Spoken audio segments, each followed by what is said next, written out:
Good morning, everybody. Welcome to Real Talks. It's Friday, February 19th, and I'm Charlie Bengel. And I'm Eyerusalem Meaza. Grab a cup of coffee and let's make your real estate career better. What's in the news today, Eyerusalem? The price of lumber hit a record high last week and is up more than 170% over the past 10 months. That is prompting builders to have to raise new home prices as soaring lumber costs add thousands of dollars to the price of building a new home. The National Association of Home Builders reports. Builders point to tariffs on Canadian lumber shipments into the U.S. as exacerbating unprecedented price volatility in the lumber market over recent months. Lumber price spikes are not only sidelining buyers during a period of high demand, they are causing many sales to fall through and forcing builders to put projects on hold at a time when home inventories are available at record low, NAHB reports. Several builders reportedly are having to delay construction starts due to higher lumber costs. Those delays are occurring at a time when home purchases and demand are on the rise. In late 2020, NAHB reported that a median of $16,000 had been added to the cost of a newly built home due to the increase in lumber prices. However, lumber prices are much higher since then, and the added costs are likely even more now. Compounding the issue, appraisers are not factoring in the higher lumber costs, which is disrupting home sales and preventing closings, says Carl Harris, NAHB's third vice chair. The rise in lumber prices is unsustainable and is pressing on the housing affordability crisis, notes Chuck Falk, NAHB's chairman.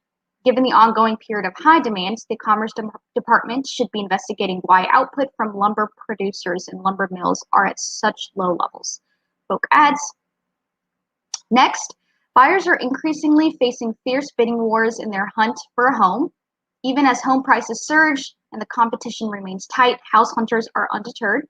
About 40% of potential buyers who've been searching for a home say they haven't bought a house yet because they keep getting outbid, according to a new survey by the National Association of Home Builders.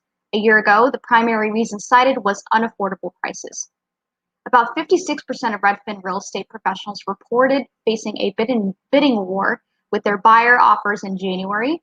Bidding wars are occurring the most frequently with properties between $800,000 and $1 million, Redfin reports.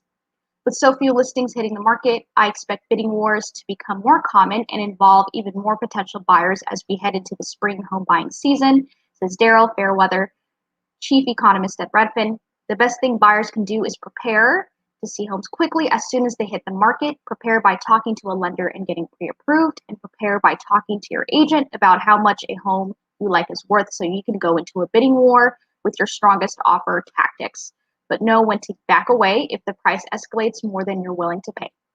Record low mortgage rates along with extra lean inventories are prompting the buying frenzy. The number of homes for sale was down 43% in January, year over year, a record low, Realtor.com reports. In related news, another week of rising rates spurred homeowners and buyers to pull back from the mortgage market, and the trend is not expected to turn anytime soon. Total mortgage application volume fell 5.1% last week from the previous week, according to the Mortgage Bankers Association's seasonally adjusted index. Expectations of faster economic growth and inflation continue to push Treasury yields and mortgage rates higher. Since hitting a survey low in December, the 30-year fixed rate has slowly risen and last week climbed to its highest level since November 2020, says Joel Kahn, MBA's Associate Vice President of Economic and Industry Forecasting. Applications to refinance a home loan, which are highly sensitive to weekly interest rate fluctuations, fell 5% from the previous week, but were 51% higher than a year ago. That annual comparison, however, was twice as large just a few weeks ago before rates rose. The refinance share of mortgage activity decreased to 69.3% of total applications from 70.2% the previous week. Mortgage applications to purchase a home fell 6% for the week and were 15% higher than a year earlier. Purchase volume is falling less because of higher rates and more because of the record low inventory of homes for sale. Charlie, what's going on with rates? Thanks, Eyerusalem. The 30-year fixed rate is 2.875%. The jumbo rate is 2.625%. FHA and VA loans are at 2.5%. These are purchase rates based in the Washington metropolitan region, brought to you by PNC Mortgage. Back over to you to discuss this week's market. In the last week in Hampton Roads, we saw 572 new listings at the market, 685 properties go pending, and 483 properties sold. In the last week in the Washington metro area, within 30 miles of the White House, we saw 890 new listings hit the market, 1,478 go pending, and 946 homes sold. Back over to Charlie with our special guest. Thanks, Jerusalem. It's my pleasure to welcome back to RE/MAX Allegiance, Ashton Gustafson. Ashton, it's always good to see you. Welcome back. Thanks for having me, Charlie. Glad to be here. Hey, quick introduction. Our audience is going to quickly learn that you have two passions: challenging the status quo and changing the world as we know it. NAR recognized this in 2010, way back in 2010, by naming you as Realtor Magazine's one of the 30 under 30. You currently own 2 real estate companies. You speak across the country at numerous events. You author a blog. You're the author of the forthcoming book, Let the Music Play, a manifesto on making music with your life, family, and business. We're looking forward to having you back to Allegiance on March 3rd at 10 a.m. Eastern, talking about time management. You're coming to us from Texas, and I was pleased to see that you have power. Yeah. And I know that our thoughts are with everybody in Texas and the horrible week that you guys have been having. Talk to me a little bit about your upcoming talk on March 3rd. Yeah, time management and lead generation, it's the secret sauce. And every time I get the chance to share this conversation, it sounds obnoxiously boring, right? Time management and lead generation. And I've tried to find better words, more colorful, interesting words. But at the end of the day, that's the conversation we have as real estate agents. And I can't think of anything that leads us to more sustainability, predictability, and profitability than dialing in your time management and figuring out your lead generation. If you don't have leads, you're not busy. And if you aren't managing your time well, you're frustrated, you're aggravated, you're burned out, you're overwhelmed, you're overworked. And so I am crazy curious about how I can, for myself, for the agents that are on my team, and for the people I get to speak with, teach them processes and steps and disciplines and practices to make their life and business sustainable, predictable, and profitable. And when I coach agents across the country, it clicked with me about 5 years ago. I was like, wow, everyone is having hurdles or trying to get through some type of hurdle in one of these 3 conversations: sustainability, predictability, and profitability. And the way we really dial that in is through figuring out time management and lead generation. And to be honest, time management is actually Ashton management. You can't manage time. I can't look at the sun today and go, hey, pause at noon. I got a few things I need to go do. Come back. We can't manage time. We can really only manage ourselves. And so that's the dialogue. It's one of my favorite conversations that I have. And like you said, I'm in the business. It was frozen here yesterday. I probably had 150 phone calls. I was able to secure a closing for a seller that had to become a buyer. I offered to drive someone to the title company that couldn't get there. I am a real estate agent. This is what I do every single day. And so I think the value that I bring to the room is I'm not just regurgitating notes, of some book that I read recently. I'm in the game, and I'm doing hundreds of deals a year personally. I'm helping frustrated buyers. I'm helping challenging sellers get to the finish line. And so, that's the story. I like it. Give me one takeaway that you expect the agents will get on March 3rd. This is hard to describe, but I think reinvigorating a draw back into the joy of the business. We all got into the business in those first few months and maybe even year. There was like this pep in our step. There was this excitement. It was something new. It was something that we really enjoyed. And then we found out, I didn't know that this involved, negotiating roofs that aren't insurable, and slabs that are bad, and appraisals that go bad, and deals that fall apart at the finish line because they bought a refrigerator on their credit card and the lender didn't tell them to do that, and now their debt to income ratio is out of whack. What I want to do is reinvite everyone back into the sustainable practices that we can do every single day. And they're so simple that they're easy to not do. And a lot of times that's why we don't do them, is because we don't, in the microwave society, we don't really see the fruit of our labor when we do these quiet and simple things. And I have found that what we really want out of our business is something that's simple and quiet. And the only way you get that is by doing things that are simple and quiet. So what I want to do is really just bring an aha back into the room for people and go, hey, there's $1 billion a year being spent towards you to convince you that there's a new silver bullet for your business. And if you just take it and use it, your life will be free. What I want to say is, I actually think there's just some simple and quiet things you need to be doing. And if you will do them, if you will approach them as almost like it's a new lifestyle, I think over time, you got to be playing the long game, but over time, this will lead you to that sustainability, predictability, and profitability.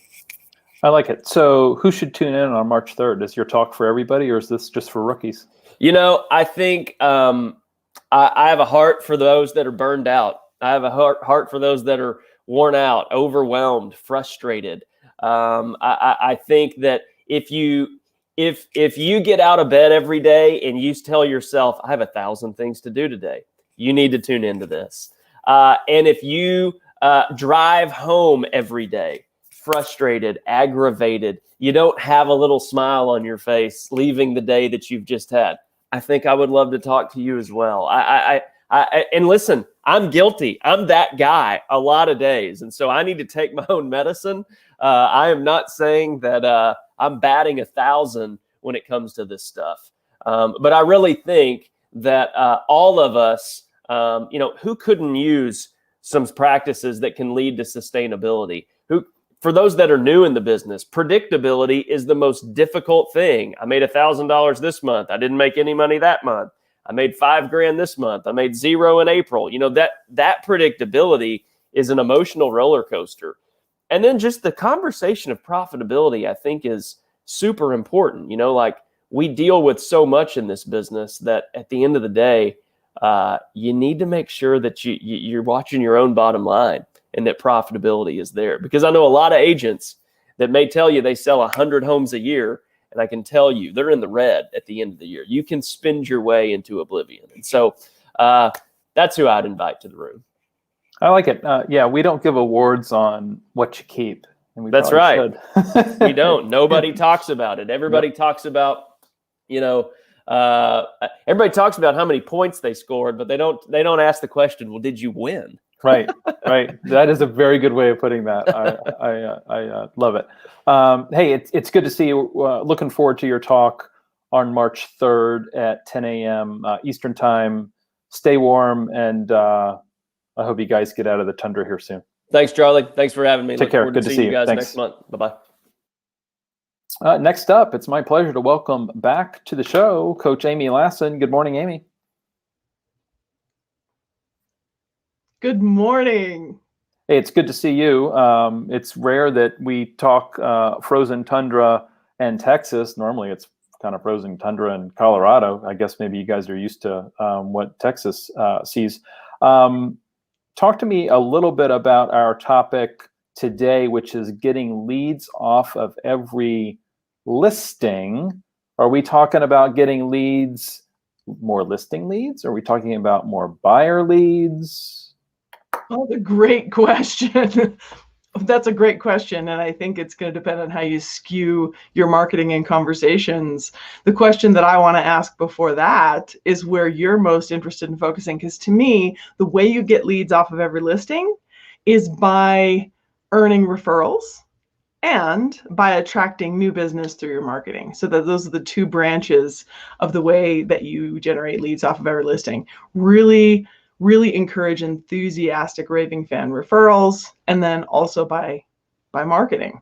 So where would you like to start? And then we can talk about how do you get buyers and how do you get listings? Yeah, so I was talking to a coaching client in Boston earlier today, and he was lamenting that he's got too many buyers, right? He's looking for more listings, and he's got some listings coming up. And I said, how many sellers or how many seller appointments are you going to get from those listings coming up, right? What is the intention with those listings? right? How many sellers are you going to talk to, and how many sellers are you going to have appointments with that want to transact within 30 days or 60 days? Yeah. And I don't know that he had really been thinking about it, that way. So I would encourage anybody that has listings or listings that are coming up, how many listings do you intend to spin off of those listings, right? How many nosy neighbors do we want to talk to and build rapport with? Because those nosy neighbors will eventually, bless you, will eventually end up selling. So we're still in the midst of our Get More Listings month. Yeah.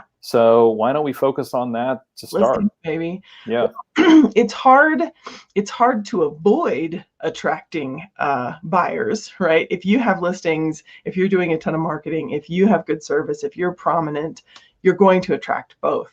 But I think the number one thing for everyone is to set an intention to attract listings. And the next time you post something, don't talk about how you buy. Don't talk about methods for winning when you buy, right? When you're either crafting organic posts on your own feed or you're running ads on any paid platform, skew your messaging toward listing. That's step number one. And then when you talk to people, when they ask, how's the market? I promise you, Charlie, and I want you to tell me if I'm making this up, the majority of agents default to the experience of buying, whether they mean to or not. They just start talking about it. They start talking about showing. They talk about whether it's going well or not going well. They talk about their successes and getting something accepted or closed. Yay me. So just stop talking about that. And I'm not saying there's anything wrong with it. But if you want to really attract more listing business, then you need to skew all of your conversations to that. So call your sphere of influence, call all your acquaintances and ask the question, have you had any thoughts of selling? Or have you considered selling your house this year or next year? 90+% of them will say, no, I haven't, because not everyone moves every year. But we've set the filter in their brain around selling, around listing. Charlie, I normally argue that the size of the pie, the number of transactions that sell in any given market is fixed, and we all sort of club each other over the head to try to take our share. Mm-hmm. I think this year might be the year that you could change the size of the pie. It's amazing how some people have responded when they found out what their house was worth. They're like, for real? So that's one of the things that you could be doing is communicating to more people the value of their home and the options that they have with so much equity. You can do this with something a little bit more time consuming than just picking up the phone, and that is doing home value reports. And we talked about that. Reach out to every single person you know, do a home value report for them. You can call around neighborhoods and just talk to them. I have a friend who sold a house in a neighborhood where he's an experienced agent, been doing this 20 years in this town, sold a house, and he said, Amy, I could not believe it. He said the original condition of this sad little bi-level and what we got for it.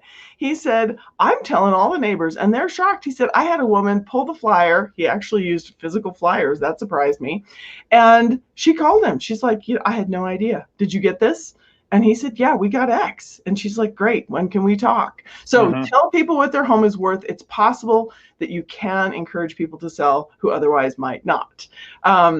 Skew the conversations toward listing. Ask them who they know. When they say, nope, we're happy, we love our house, say, good for you. Who do you know? Who do you know that's considering selling? Again, almost all of them are going to say, can't think of anybody. And I'm telling you that because I want you to be prepared now and not be shocked and go, Amy and Charlie are wrong, it doesn't work.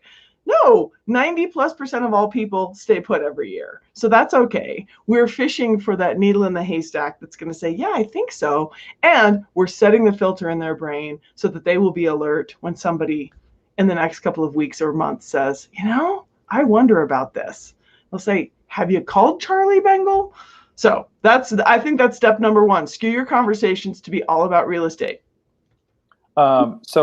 Specifically, do you recommend doing home value reports around the listings that you have, right? That's door knocking, inviting people to an open house. That's happening certainly in some parts of the country. Open houses are like they've always been. Other parts, you're not still supposed to be doing them. So I think this is, you just have to do what's appropriate for your market. But I know that we've had some agents that have had success, doing mailing or handing a home value report to somebody right, near their listings? Well, and yeah, sure. I would say that depends. How many people do you already know that you haven't talked to about this? Mm-hmm. Because when you step over the people who you already have rapport with, and you skip them and you go after the stranger business because you don't want to be rude, those ones just convert at a lower rate. You know, the husband, not the mother-son team that I've bragged on, who does all of those things. They do annual reports for mega open houses. They do them for neighbors. They have tracked and had highest, strongest conversion with their own sphere. Mm-hmm. Tons of referrals from within their sphere. They've gotten some listing appointments. They've gotten some listings from doing it the other way, but it's quite laborious to do it that way, and the conversion isn't as high. So never do that before you do your own people. Okay, good. Give me another tip on how I can get more business from my current listings. So the way you get business from your current listings, like I said, is either you inspire enthusiastic referrals or you market them in such a way that you attract. Mm-hmm. So another step to inspiring referrals is the way you treat the seller that you have, right? So this means you need to look at the system that you're using. How organized are you? How proactive are you? How much do you educate the seller before anything even comes up? I remember I had a top agent say to me one day, Amy, my goal this year is to never have my clients call me. I said, what? She did say it in kind of a weird way. Mm-hmm. She said, if they call me, I failed. And I thought, oh, that's an interesting idea. And maybe she means in the transaction. You know, right. You have to be saying, hey, we got something in the email from the title company. What is this about? That should never happen, right? Yep. So you have a step-by-step protocol for everything. You tell them what's going to happen. You tell them it's about to happen. You tell them it happened. You remind them what it means. Send them a video email. Send them a bulleted email. You know, get on the phone. Text them. Let them know. Congratulations, you just went live. Hey, your first showing just got scheduled. Don't let them rely on the automated systems, you know, or maybe your company, your front desk staff to just say, hey, are you open for a showing? Mm-hmm. Make sure that you're the one who's educating them about what to expect, so they just feel they're a part of a system, right? You know, I think when we go to the doctor and they say the doctor will be right in, and 45 minutes later, you kind of wonder, should I see if they forgot I'm in here? Right? Now, if they said, he will be here in 5 or 6 minutes, and if not, I will be back. Mm-hmm. And right at 6 minutes, they poke their head in the door and say, actually, it's going to be another 5. That feels like you're part of a system. Right. And so that's what we can do such a better job of. And I was inspired. I've shared this story before about when a client that I shared with my sister said to me, oh, Amy, by the way, on a scale of 1 to 10, your sister is a 15. Mm-hmm. And she had been the listing agent and I was the buying agent, the purchasing agent. And I thought, wow, I mean, that's one heck of a review, right? So this is what you're shooting for with every single listing. The way you treat the seller, that they walk away from it not saying we survived, at least it closed. Oh, well, I guess we got good money. Man, that was stressful. Never want to do that again. Do the best that you can to have them walk away and say, are you kidding? Charlie's a 15 on a scale of 1 to 10. So that's what I think we can all work on better. Work on your processes, work on your client care, so that listing and selling with you is a pleasure and people trip over themselves to refer you. So I think that's a major way. The other prong, the other branch is the marketing. How are you going to market the listings? And I've heard it all. Amy, I can't. I don't have time. It's going to sell. It's going to sell in 48 hours. Right. Yeah. I don't need to market this listing. It's going to be the sign, the lockbox, and the MLS listing. Yeah. I had no time. It sold in a weekend. What do you mean, do marketing? Well, this is where you have to have a plan. You've got to commit, and you can't make excuses. Now, those of you who are in markets that say, I cannot do anything remotely close to coming soon, fine, don't. There are so many ways that you can market a property without saying coming soon, right? So if you, other than saying, hey, this property is coming up. And so let's talk about coming soon. In the coming soon-ish realm, okay? So if you're planning to list a property in a week, you got to do a lot of pre-marketing. And I had a coaching client who would say to me, Amy, I don't know what to do. Like, I can't control it. Like, the seller called me and they had to be on the market X day. And I said, how do they know what day they need to be on the market? They don't know anything, the chances that our sellers have so pinpointed the day that they need to go live in the market and they're right is extremely slim. They don't know. They don't know. They're hiring a professional to do the property preparation, to talk Right. about staging, to get the right types of marketing. So you need your own vision for how you're going to do a great job, and then you need a countdown protocol, right? And you can do everything from doing a behind the scenes for the property prep day, whatever that is. Maybe the carpet's being taken out. Maybe you've got a painter in there. Maybe you're swapping something out, or it's the staging day. You can do behind the scenes videos and explain what you do that's above and beyond. Yep. If coming soon in any way is like, that's not acceptable, then don't say, I have a property coming on the market. Say, Right. today we're going to talk about what we do to get homes ready for sale. Because what you're doing is you're promoting yourself as an expert. Yep. Right? So you're Well, and you have a system, right? Yes. You have a system to get homes on the market. Yes. Absolutely. So think about every single thing that happens in the process and figure out a way to make a marketing piece out of it. It can be a bulleted piece, it can be an image-driven piece, it can be a video, it can be a live video, it can be a professional video, it can be an edited video, it can be a short little reel on Instagram, it can be a longer format somewhere else. So lots and lots of options with regard to property preparation. You can interview the lender in the kitchen. You could have a coffee and kitchens show, right? Right. Talk about what are the loans? Like, are you kidding me? There is a conventional that's what? And you can talk about that and say, well, then what does that make the payment on this house? You know, we have it listed at $480. We're going live tomorrow morning. Who knows what it could go for $525 based on recent sales. Sure. Tell me, what would the payments be? And you can just have a little chat.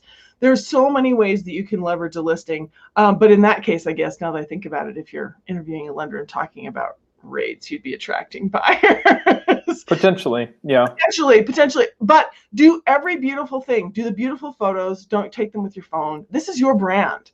Every video you do for a listing, every set of photos that you pay for is now in your portfolio of work. And you will be able to showcase the work that you do in the future. This is another way that you leverage listings. And when you say, I didn't have to, it didn't require it. It didn't need a video tour. You do. You need to show off the standard that you have. What is your standard? What is your listing standard, right, for marketing? So I would say set the bar high.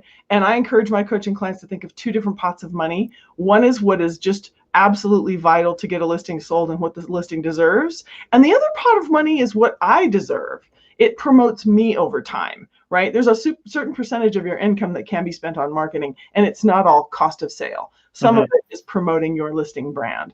So that's what I would say are the two major ways. Take extraordinary care of your seller by having a process that makes them say to others, are you kidding? Have you not yet talked to Charlie Bengel? On a scale of 1 to 10, he's a 15. And that you skew your social media, your mailers, everything to look at my case study. Look at what I did to get that home sold. Do postcards to the neighborhoods around your house, right? Tell them the story of what you did to get top dollar, not just 3 days on market, five offers above full price. That doesn't tell how. Right, that's outcome, which is I think the case study postcard is extremely compelling, and the traditional just sold card is not bad. We continue to see people that are just doing the traditional just sold card, and I think the seller testimonial letter is even more compelling. And I've had some people say, "Well, which one should I send?" Well, why wouldn't you send both? Sure. I mean, if you're trying to get more listings, if I'm somebody who's thinking about selling, and I get a letter from my neighbor saying how great Amy Lassen was, and I need to contact her if I have any thoughts of selling, and this is what she did for me. Even if Aunt Sue is going to be my listing agent, I'm still going to reach out to you and at least have a conversation. I'd be a fool not to. Right. You know, that's just inevitable. Any closing thoughts today? Closing thoughts. Closing thoughts are be in action. If you haven't talked to your entire sphere of influence, the best way to get listings right now is to talk to the hundreds of people in your phone and ask who's thinking of selling. That's quick, it's easy, and it's the most effective. And it's the one people avoid doing. I'm not quite sure why. Ask the most successful agents in any of our markets. That's what they're doing. Number two, skew your conversations and your marketing to a listing specific message rather than buyers. And don't overthink it. The buyers will find you, I promise. They'll line up behind you like little ducks if you have listings. And even if you don't. True. Yeah, in this market. Good conversation, good closing thoughts. Good to see you. Have a good weekend. Bye, everybody. Back over to Eyerusalem. Thank you so much for watching. And as always, we are here to make your real estate career better. Take care, everybody.